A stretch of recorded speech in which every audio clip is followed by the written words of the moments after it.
underground, whisper what's said. They crawl through prophets, coiling the word. Truth tastes like venom, holy and blood. Underground thrones, eyes made of flame. They don't say mercy, they don't say name. I saw the crown, I felt the sting. Voices said bow, I couldn't sing. 6 wings above me, scales below. Holy fear in a burning glow. Touch my mouth, burn me clean. Call it God, call it unseen. If this is grace, I'm marked and bound, sanctified underground.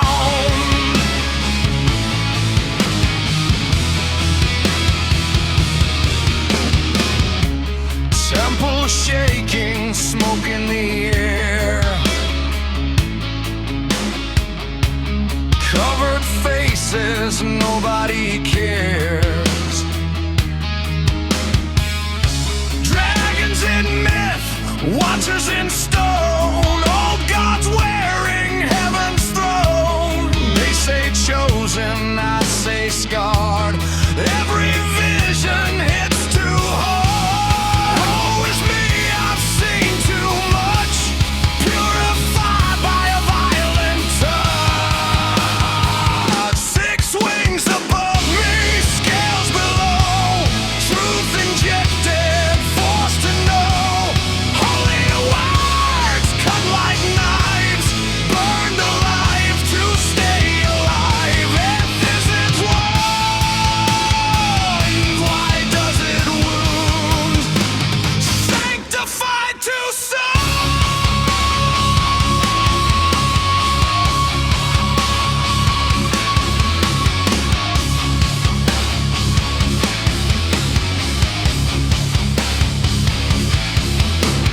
Coal on my lips, fire in my veins.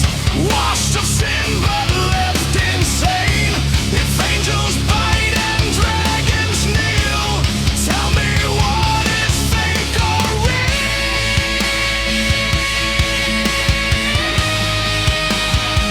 6 wings above me, scales below.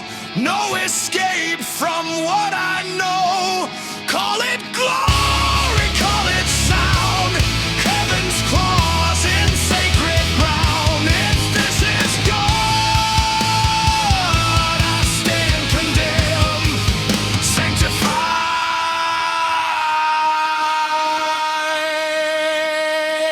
sanctified, never end.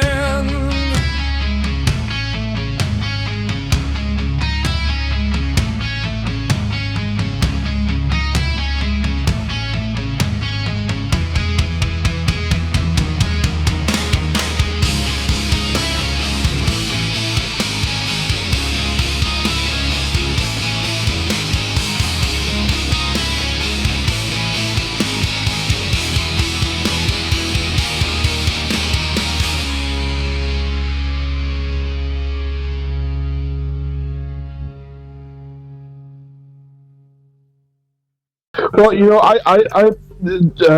Jiva's great and all, but no offense to anybody on this call, I was most impressed with Otto and his knowledge of psychotronic weaponry. That was a hobby of mine years ago. How do you make that a hobby? See, we gotta talk. You and I, we gotta talk, brother. I was fascinated with it back in like the late '80s, early '90s. I studied a lot on it. The guy that had the X-rays taken of that implant in his brain. I don't know if you remember that. Yes. The big thing about that, and trying to get it removed from his head, the RCMP experiments and stuff like that. And I was more of an occultist then, and guys like, Are You Serious? That Tori's working with now. And guys like Bill Laswell and Bill Breeze from the OTO were working on using they had like a musical. They did music, and they would like do these weird subsonics and stuff to try and weird flashing lights to try to like do things to the audience and stuff like that. I don't think they knew exactly what they were doing. The Russians did a thing like that, and they put an entire audience to sleep. Yeah. When they did that? Yeah, all kinds of fascinating. They were working on one thing where they were pulsed microwaves. Apparently, is a big tool. And originally, they were trying to have a system where they could beam a voice into your head. Yes. So that if you were like a spy somewhere, it was considered to be the perfect form of communication. They could give you your instructions and no one could overhear. But when people's heads started exploding, they kind of tumors. People started using tumors. Yeah. So so they killed the microwave program because the first target individual, the first person. So you guys remember Charles Whitman, right? Right. The clock tower shooter. University of Texas. So he had complained of hearing voices, and in his autopsy, a tumor was found. So the corrupt feds there, they went from using ionizing radiation to non-ionizing radiation because that was a telltale sign. That someone's brain was being manipulated by microwave. Oh yeah. Yes, and you can tie this into the whole UFO phenomenon too. Mm-hmm. Yep. Yes, what you talked about with the microwave and the LSD. Yeah, that's the CIA and K. Oshrat right there. Too bad the NSA has taken over it, but yeah, I mean you're basically my predecessor in this topic, and we've got to talk. We've got to do some shows. We should do a show sometime. Yeah, Psychotronics. Sure. Yes. I started my platform. I mean, when I was targeted, when they were beaming me with voices, I got very active. I got very loud. I got proactive. I went out. I made flyers. I collected YouTube videos. Made a channel. I was talking to everybody in town till I ran across a guy who was like, "Hey, that's a unique story. How you feel about telling your story on the radio?" I was like, "Hey, yeah, that's great." So he was so impressed with the first interview, he had to come on for a second interview. And basically everyone at the radio station there in that town, they were like, "Hey, you want a radio show?" I was like, "Nice. Yes, absolutely." So that was my start. Wow. It was talking about this kind of stuff. Yeah. Nice. So nice. Naroki showed up, dude. We got the Navajo, we got the indigenous dude that from Canada. You missed it, Naroki, earlier because welcome in, Carter. Hi. Naroki, we had Tan on, and he was actually up there in your neck of the woods going to a barbecue at a resort in the middle of the winter. Did he say which one? Yeah, he actually did. Let me see if I can have you, Bob Dub, Otto, have you met Naroki yet? I've met you once before, Naroki. Hey. Hi, I think your voice sounds familiar. Naroki, this is Otto Excelsior. Bob Dub. You met V, don't worry about him. And then Mark Edworthy. The man with a tie. And He looks sharp. He distracted me. Now, no, not Naroki did. I forgot where I was going. I was going to look at something. Yeah, the resort that the guy went to. Yeah, Blue Ridge Mountain. I have heard of it. I don't know exactly where it is, but I have heard of it. I've heard that's where all the cannibalism in Canada takes place. Like, is that true? I have no idea. There is. This is one of those little things that that people generally outside of Alberta don't know. There is one mountain in the Rockies. For whatever reason, it is never snow covered. And all sorts of weird goddamn stuff happens around. I can't remember what the name of it is right off the bat, but you can like literally see this mountain. I think you can even see it from Calgary. It's like even in the dead of middle of winter, it's like it's never snow covered, right? And like all sorts of weird stuff. If it's anywhere near there, then maybe he's true. But I have heard of that particular resort. Yeah, Very steep and very windy. It wouldn't have much snow on it. I just it could be. It could be. I would have to actually go out and have a look at it. I can't remember what the name of the mountain is. You can see it from Calgary, though. It just like even in the middle of winter, it just kind of stands out as this black peak in the middle of all the snow-covered peaks out there. Oh wow, that's pretty cool. Yeah. Yeah. Oh, by the way, Naroki, we posed a question here earlier. If there was a ethnicity that you could just cannibalize, who would it be? Who would you eat? I'll start this out first to kind of lead you in the right direction. I said Oriental people would be my number one choice. If I went cannibal and started eating humans, I would choose Oriental people because. Like, that is a question that I haven't even thought of. And for good reason. That's like asking me if I could pick a different color of mustard, what color would that mustard color be? And I'm like, I have no idea. Whatever, dude. I mean, there's a difference between the color of mustard and cannibalism. God, The only thing I know about cannibalism that I've in my immense curiosity to find stuff out, one of the Rockefellers disappeared in the northern jungles of the Amazon back in the 70s, and it was an area famous for cannibals. But there was a couple of what the hell they call them.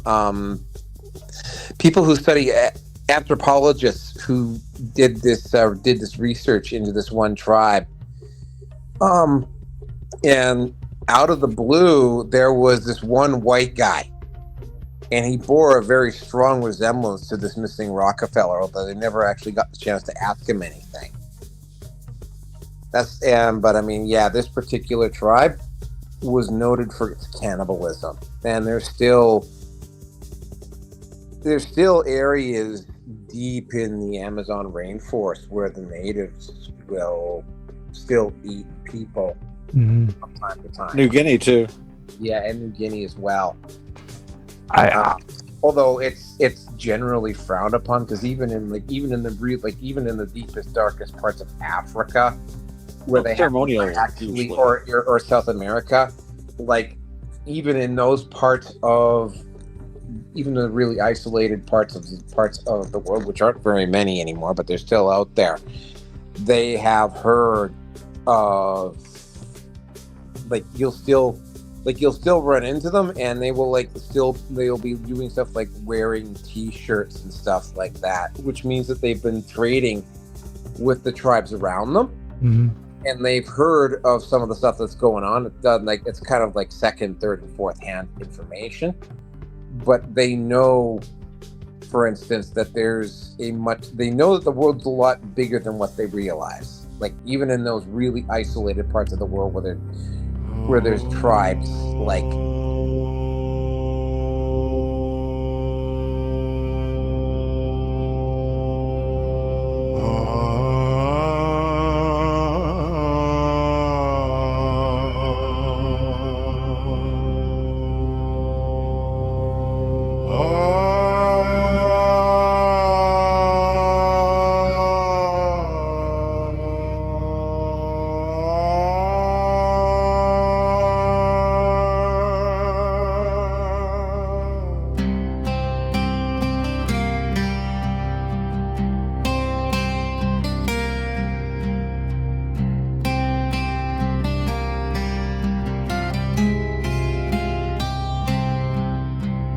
Far beyond the mountains, where the cold wind knows my name, Stone remembers footsteps, fire answers flame.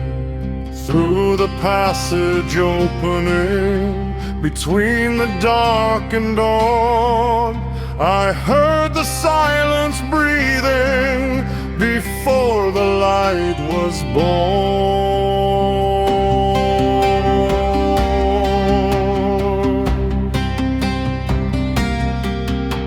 The wind spoke in the morning, the night refused to flee. I saw what stands above us and what waits underneath. 6 wings above me, burning white and gold. Scales below me, ancient, dark and old. Touch my mouth with fire, mark me where I stand. If this is holy order,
almost with no contact at all with at the outside world. They know, like, you'll catch them wearing T-shirts and like they will still have heard stuff.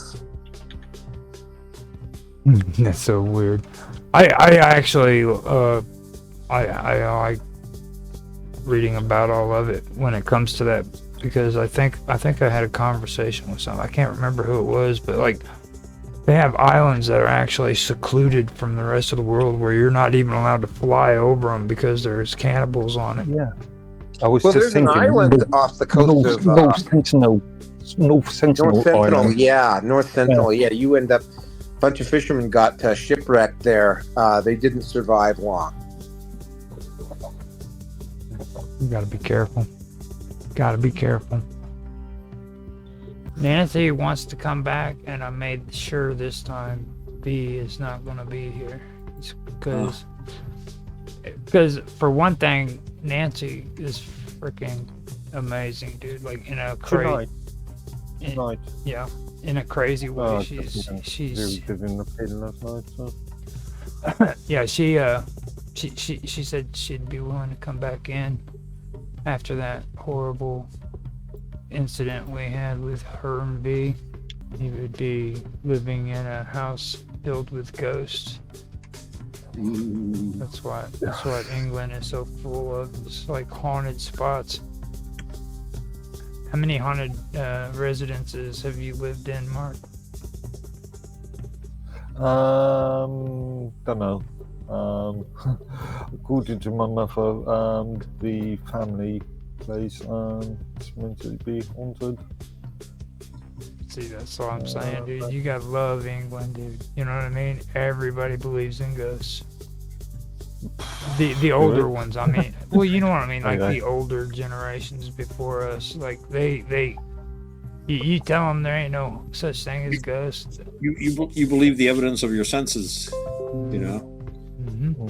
I mean, the question is not how many haunted houses have you lived in, but how many houses have you lived in where you've actually experienced a haunting or experienced something that suggests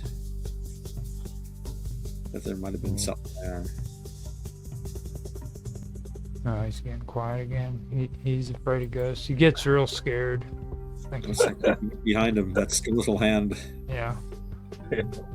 He almost had a heart attack when I told him about the Church of Shakespeare. Yeah.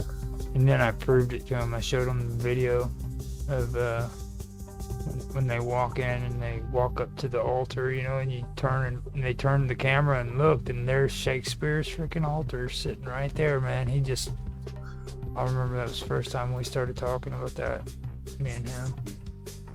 Okay. You remember I that? can remember the video. No. So, Mark, can you think of any hauntings you've seen or been in, or anything you had happen to you? No, nothing that I would put down to hauntings. No doubt, people with a bit more imagination probably would, but no. Hmm? Again, me being skeptical. Now, you said your mom believed in it. Yeah. There was a story about what was it? The buildings were built in 1930s, and I think end of World War II. Somebody's meant to have hanged themselves, or a woman was meant to have hanged herself in the place building. And she swears, I put it just down to wind creaking or something. But she swears that she could hear some old woman. She claimed. My sister's like that though, too. My little sister. She's like, I had to explain to her because I've actually talked to people who've been into like paranormal and stuff and done research into it and everything, and like she doesn't want to believe the whole thing about orbs. You know what I mean? It's like most of the people who are even in the paranormal gave up on the whole orb thing because it's usually like particles in the air floating around, you know. Orbs are so 1998, Roger. Nobody Yeah. does orbs anymore. I agree. It's like whatever, dude.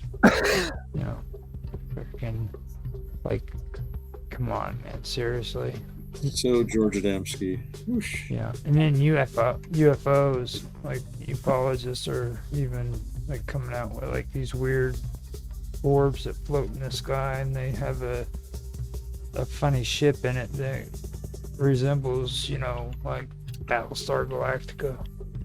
Really close resemblance to Battlestar Galactica, and it's right there in that little bitty orb floating up in the sky. I'm like, yeah, whatever, dude.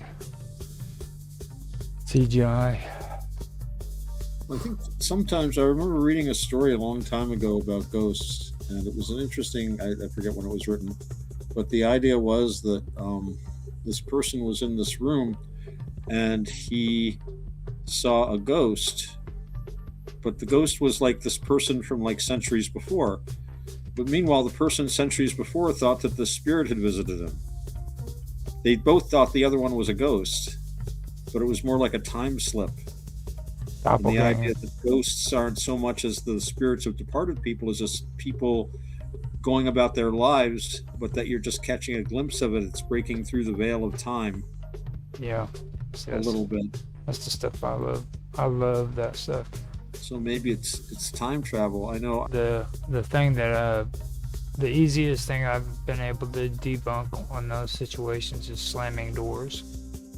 And that's about it. A lot of the other ones get a little bit more complicated. Like whenever you hear slamming doors, it usually has something to do with another door in different areas of the house opening and closing, and people think that that's crazy, but it's not. Like the air pressure in a room is just really it's amazing, to be honest. Like my sister used to have an apartment where the upstairs doors would slam shut on their own, and I found out that if you opened up the back door downstairs, it would actually cause air pressure that would cause one of those doors to slam shut. It wasn't always the same one, but it was always one of those 3 or 4 doors, and it was all caused because of another door in a different part of the house altogether. That's the creepiest part too. Like, I mean, I've been able to, you know, let things slide, but I've heard the footstep thing, you know, and that's there's a creep factor there, you know what I mean? Because like you said, man, I mean, and that's what happened to me too. Like, you go and you look, and there is absolutely no way of explaining that whatsoever. When I seen it, every door was closed. There was no explanation for it. Everything in that area was shut off. The lights were off. Nothing. You know what I mean? So, I mean, if somebody was trying to pull a prank on me, I would figure they would at least have the lights on so they could see what they were doing. You know? Right. Nothing. Right. Nothing. It does something to it. Just sends chills up the back of your neck. For me, it does. I mean, I'm not like Mark. I don't believe in ghosts and stuff. I love a ghost story. I love it. But Mark, he gets all scared and stuff. He won't. Yeah, sure. He gets all nervous. More ghosts per square inch. You notice he's been quiet this whole time. He doesn't. Druidic ghost still bopping about there. I never fit the mold you sold. Never did what I was told. You chanted loud, you chanted proud. I hear the lie inside the crowd.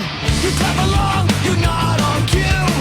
I don't need a script like you. I saw the flame, I saw the trap, so I stepped down. Didn't clap. I'm outside the line. Don't need your sign. Don't need your rules. Don't need your time.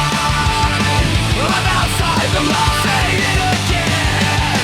I'd rather stand alone than blend in with them.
freaking like everybody knows your flavor about 15 minutes into the video. Shit. No lie. No argument. Actually, 10 minutes. 10 minutes, yeah. Yeah, we it looks like we're good to go. I got it all ready to go. I put that background on there for the stream so that you guys can see it. It's in the thing. I'll change that out later on, but you see that? I'm looking at the YouTube stream and got window within the window within the window. Modal box within the modal box. Yeah, I can sort of see it. Yeah. Well, I mean, that's what I can do is I can. Yeah, it's right there. It's the background for the Jitsi run. I don't know if you guys can see that or not. Only not. Oh, actually, yeah, you can. Quite subtle. It's on the live stream, so it's good to go. That's all that's important. Now I have to figure out how to unpin myself. There we go. Hide self from view. That way, freaking because I hate that OBS signal being up there all the time. So yeah. By. But yeah, I think we did quite a bit of good stuff this year, to be honest, with you on the shows. Even like whenever I did Wonderful World of Weirdness this year, I did majority of it on my own. But like I was able to get through a lot of the stuff that I wanted to do. Everybody keeps bitching on there though that I'm not showing the short little videos of ghosts and UFOs. I finally got tired of it. I told them, I was like, no, we're still putting good stuff on there. It's just now we have people actually talking about it rather than just, pictures and videos of UFOs and shit. It's like I'm really amazed with all that, like how many people are just trendies. You know what I mean? They don't really care about UFOs or ufology or paranormal. They just want to see UFOs. Well, Wonderful World at the moment, yeah. Weirdness. You got to show me that stuff. And by the way, we had talked, long after I've put my show on hiatus. But Roger, I realized with my autistic ways, someone pointed out to me that I don't know that much about you, because I never got around to interviewing you. Oh my goodness, you don't know. We work so well together. Just my autism, at least, I just go with the flow and do things. Well, I mean, you know about as much about me than what freaking most people know about me. Only ones that really know much about me really is on here is Mark and Tan. Sonia wants to get with me, but I don't give her my number. We've worked with you for what? 3 years. 3 years now? 3 years, yeah. Yep. I didn't know you were my direct competition. No, you're not. I don't have competition. You see what I mean? I've never competed with anybody on the internet whatsoever. Ever. All right. You know what happens when you stop competing with other people? You come up with great content, dude. Like freaking I've met some of the craziest freaking people doing this shit. Sorcerer magic. Mm-hmm. And right there, Mark Edworthy is the craziest man you'll ever meet, dude. I'm the most sanest person I know. That's true. Allegedly. That's true. Freaking now, Tan is probably the sanest one out of all of us, to be honest. He has his moments. Well, he just he pretends like he's the most sanest out of us. I should say that. That would be a proper way of saying it. Now, what I could do is I could bring back the New York thing, but I'm gonna drop it down to a smaller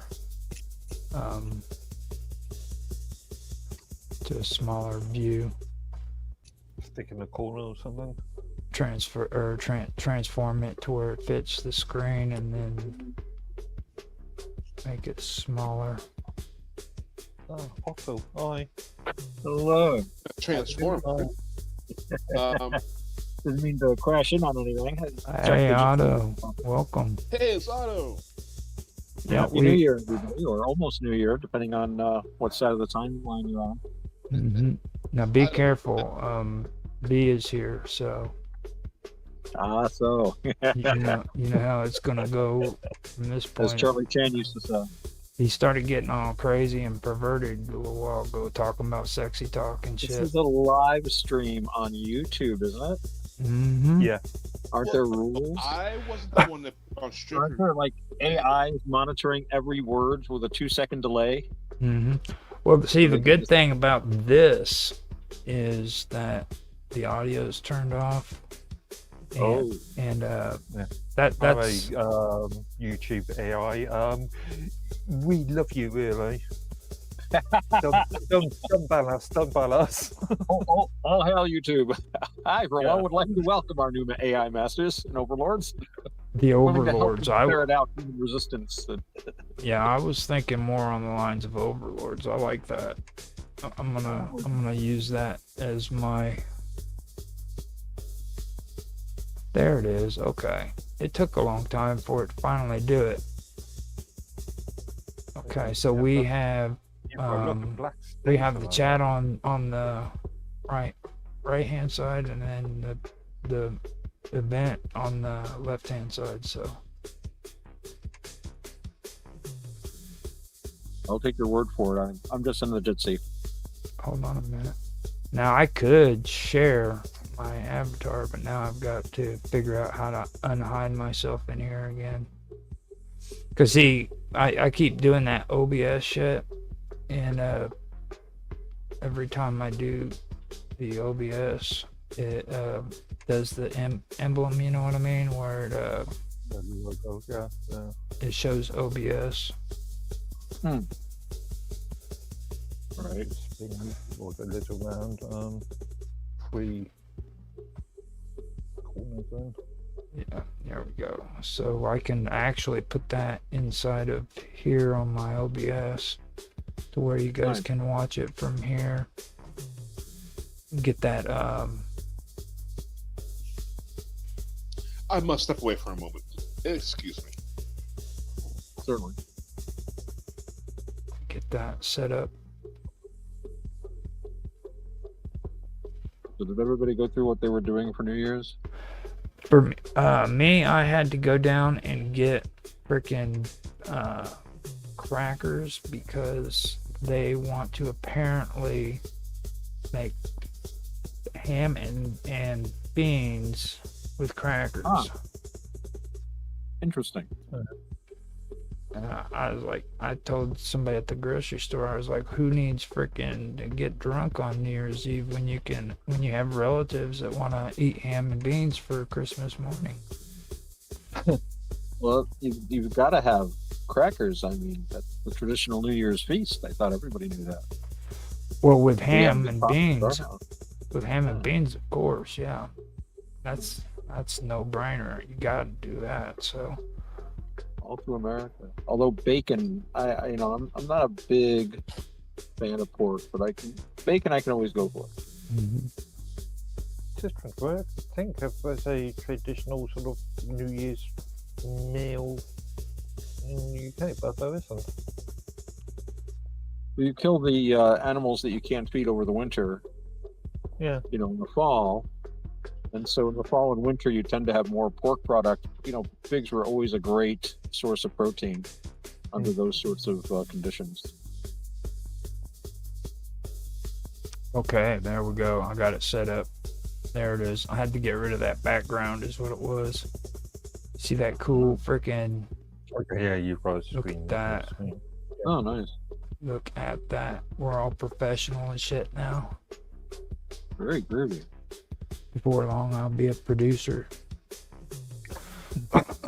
I was telling, So that picture on the one side, is that all of our fans outside the studio, outside of your studio?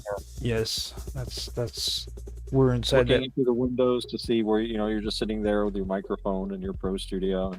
You should have seen it earlier, man. I had dancers out there dancing to my music and stuff. It was really cool. V got all horny Not and with them, stuff. though. Not with them. V got all horny and stuff. He said he swore up and down it was like stripper dancing and shit, stripper music.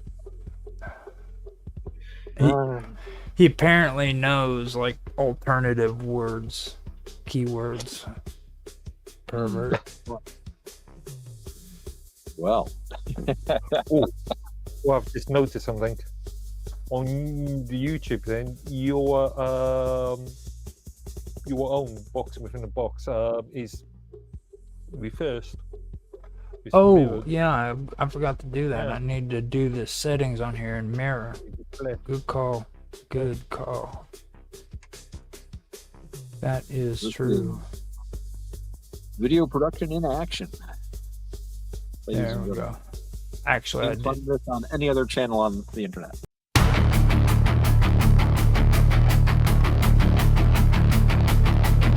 We move the pieces, you move the crowds. We write the rules, you scream them loud. Numbers over names, that's how it's done. You call it life, we call it funds. You feel the pressure in your veins. We call it order, you call it change.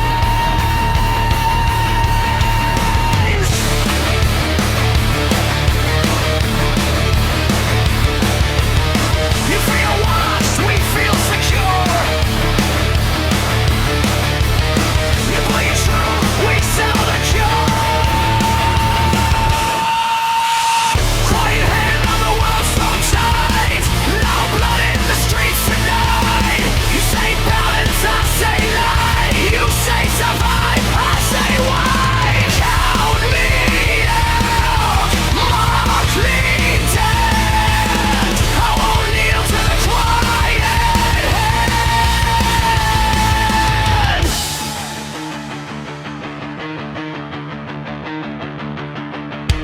We see the fear, you take the bait.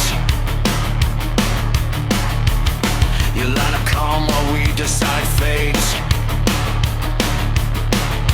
Screens go blue, needles bite.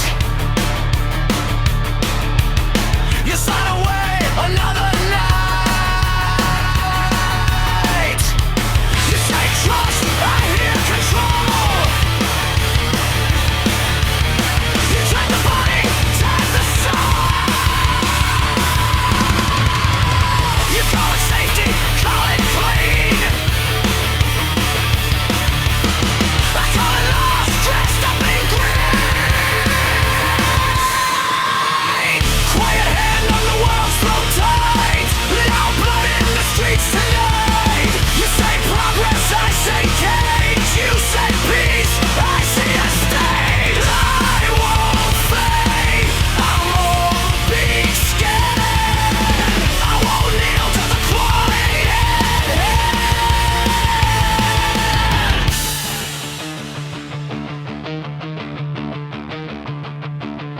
Steel and flesh, coat and bone.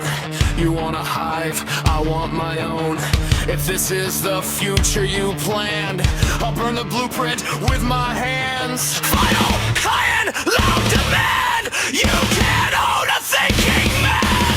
Cut the feed, break the plan. No grit, no kings, no quiet hand.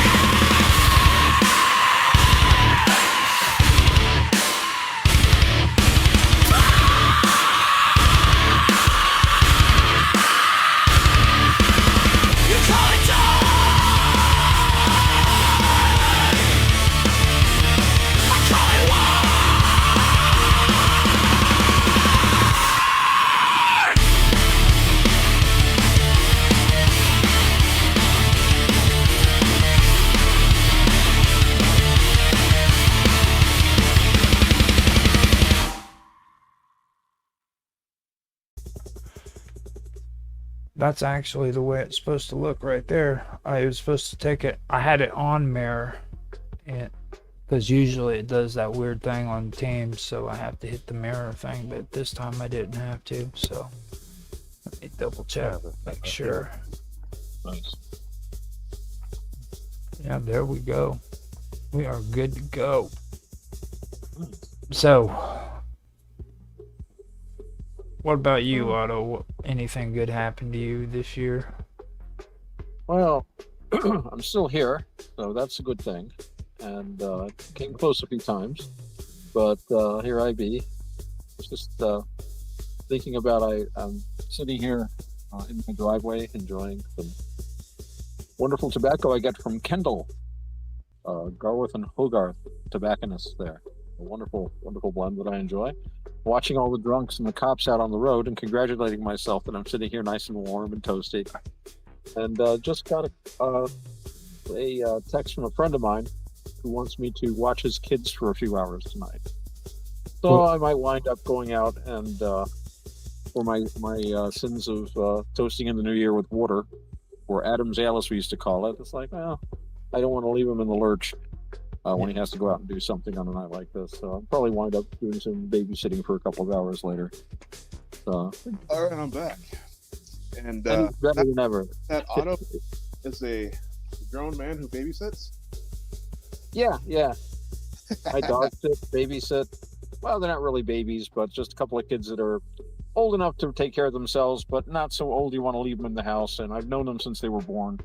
So I'm Uncle Marshall there. They've known me for, all their lives. And so it's just like I come over, they barely notice that I'm there most of the time. So, he goes out for a couple hours, comes back. It's like they usually don't even interrupt what they're doing, which is increasingly electronic these days with kids. Like, they have a good time occupying themselves. Yeah.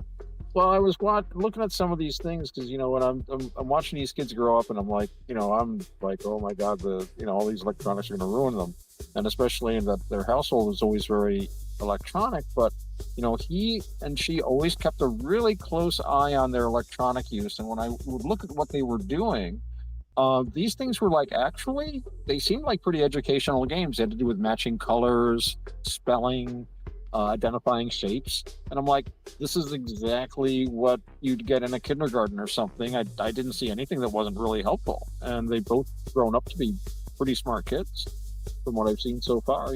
Cross my fingers. You don't know till they, you don't know how everyone is going to turn out till they hit 65, in my opinion. You got till then, and by then you're pretty set. It's funny that you mentioned that because I know growing up myself, my dad had a computer. He refused to let me have one. He refused to let me touch his. So, when I became an adult, really when I moved out, which is long before I became an adult, I had to get my own stuff, and it's like, yeah, you try to keep me away from it. That makes me the worst internet abuser of all time now. I'm on social networks. I'm on dating sites. I'm meeting girls every weekend. I'm watching Flash cartoons all day. I think their attitude was basically, this is now pretty much a component of daily life. That might change, it might not, but in the meantime, you have to deal with what there is. So better to give them an understanding. And I remember one time when he had gotten a new laptop in the mail, and he and I are sitting and looking at it, and we're trying to figure out how to turn it on. And his daughter, this was a while ago, but she must have been 7 or 8, just comes right up and then just pushes the button and turns it on. And looks at us, and we just look at each other, and it's like, he's like, got one just like that in my class. That's how you do it. It's like, we've never seen the model before, so we're like, how does it die? Yeah, I don't know. I mean, we have. I'm sorry. Go ahead. Yeah, and I was going to say, I've taught in the past on mainly adult education, and I've been lucky. I was brought up in the 80s, so I was had my first machine when I was something like 8 to 9 years old. Back in the 80s, era, long before anything like the internet. Back in those days. But I don't know. depends on the individual. I've my experience from end user support and also educational support. I've seen 60-year-olds handle computers better than some teenagers. Well, And vice versa. It varies from person to person, certainly. It's interesting you talk about when you came to the internet, because I got onto the internet when I was in my, really in my early 30s. good lord. And I immediately gravitated to some of the weirder Discordian kind of websites. You can still run into some Discordians. I'm actually acquainted with Saint Mungo, who actually ran for governor of Louisiana at one point. Well, he lost, and we kind of lost touch after that. But we used to write each other regularly, like paper letters kind of stuff. That's how far long ago this was. Yeah, and But, I'm gonna tell there- really quickly. there's Dates are overrated. Online, they're overrated. So don't feel bad about that. Come on, Well, Dave. there was a really Mine's great still limited. website though from back then. I don't know if you guys ever heard of it. It's called Deoxy, Yep. DEOXY.org, Deoxy.org, run by this guy named Dimitri, and that Oh, was really a great resource for psychedelic information. Yeah. I don't know if any of you guys ever visited it. I don't even know if it's still around. I think the last time I checked, it was on the Wayback Machine or something. I mean, you got what Tim Leary and you got Terrence McKenna. I studied those guys' stuff extensively. They were still going strong back then, at least Larry was. Well, We're trying. Terry McKenna, isn't he dead now? Yeah, he Oh yeah, passed on. brain tumor. Yeah, Yeah, like ironically. smoking all that dope. Oh, I was going to say it's terminal cannabis poisoning, I think, was Yeah. what they found. You did avoid the axe murdering stuff that brings on. Like, because see, I found out. Hold on, that exists. Yeah, I had a Oh friend. yeah, well sometimes just one joint, and girls will take their clothes off and dance on tables. Kids become axe murderers. It's well documented. Good Haven't you watched stuff. those movies? Oh, Try Read you're- Madness. you're Will tell you. Right. That's Yes, what- yes. There's no room for sarcasm on this show. Irony alert. I live in Don't laugh at me. It'll turn you America. into a murderer. Yeah. It's well known. Just one joint of the stuff. It's Just your one life. joint. You lose your mind. I think I told you, when we were kids, we were looking for that pot. You could watch this one movie in particular. The girls would smoke a joint, and they'd immediately strip to their underwear and start dancing around. And it's like, we've been looking for that weed for years. We never ever saw a girl do that under the use of weed. It was like, where is that stuff, man? Dude, can we talk about The old is of heaven. propaganda films really quickly? I gotta bring this up because I learned something the day before yesterday. Walt Disney made a movie about puberty, the menstrual cycle, educational sex ed video. It blew my mind because Don't tell me it was Mickey and Minnie. Please don't tell me it was Mickey and Minnie. No, it wasn't. But I've seen many parodies of it, and I didn't know where that came from until someone close to me told me there was a sex ed video, and I didn't watch it because why would I? But I thought it was interesting. You got the car, the I don't know what do you call them, the manslaughter videos from driving schools. Yeah. You got the Blood on the asphalt. What was it about that era that just spawned so many propaganda films? Everybody just afraid of everything, or what? Yeah. What year was this produced? 64, I believe. Wow. I don't I know. was expecting you to say mid 90s, early 2000s. No, A lot of them came out in the I learned- 1950s. I think the films have always been trying to, these were training films. This was the new medium, and especially after World War II, there was a huge lean into the techniques of propaganda, which they called advertising. But this whole idea of shaping and molding public opinion, Madison Avenue, all that sort of thing, the man in the gray flannel suit kind of thing. So Yeah, no, I think films have always been. I think we find it more blatant and silly because it's so dated. But we might not notice the stuff that, I haven't know anyone been in the service recently, but I mean, they show you films there. Last I was aware, and I'm sure they still do now, and I'm sure they did way back. I remember what was that in the scene in the Illuminatus trilogy where they were showing the soldiers that they were recruiting for World War II, showing the horrible propaganda films of terrible things the Germans did in Belgium, or something like that. Or it might have been World War One. Yeah, it's like, oh, terrible. And one of the guys' soldiers was an American Indian. That's Native American, two white guys. And he said, why are they showing me this? He said, the Germans didn't do anything that, wasn't done to us. It's like, this is just what people do to each other. It's like, I just joined up to fight.